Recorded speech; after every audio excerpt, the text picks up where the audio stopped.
In Chapter 3 of The Hobbit, we're told Elrond is kind of a big deal, so we're supposed to pay attention to him even if he doesn't do much. He isn't a particularly active character, so what then is his role in the book? This look at The Hobbit is part of the Tolkien read-along in 2026, created by Tim at Secret Fire Books. You can find links to his channel and the channels of the co-host in the description, where you will also find links to my writings about Tolkien, and the end card of this video will have the rest of my Tolkien playlist.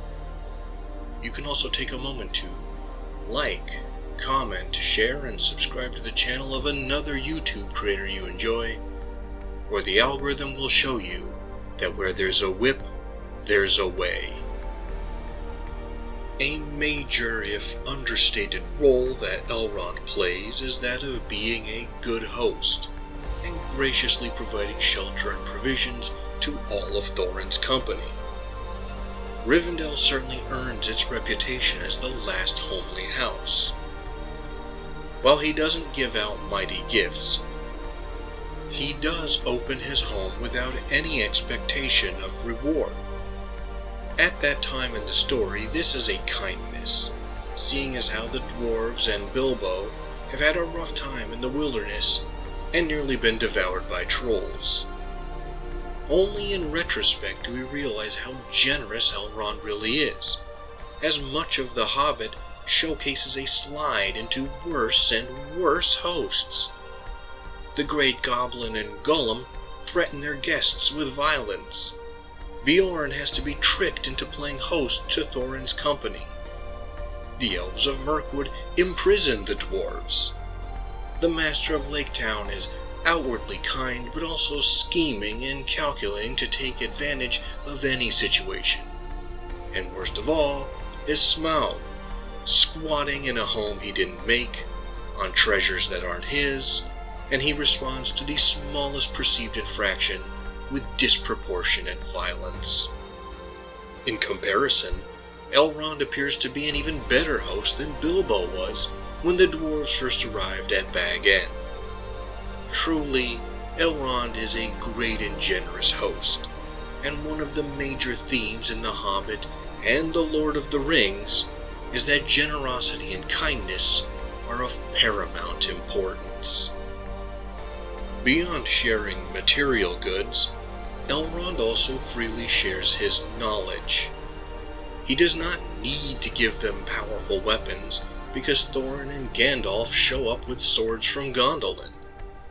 Elrond not only names them and briefly relates their histories, but also makes no attempt to take them for himself, claiming they are heirlooms of his people, or that they belong in a museum, or anything like that.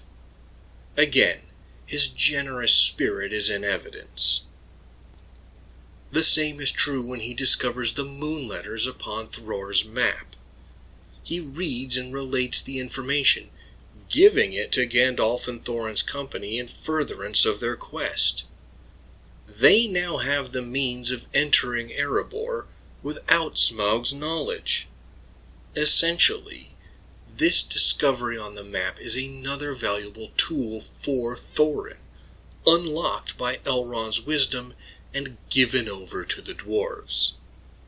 As it turns out, Elrond's chief gift is the free sharing of knowledge.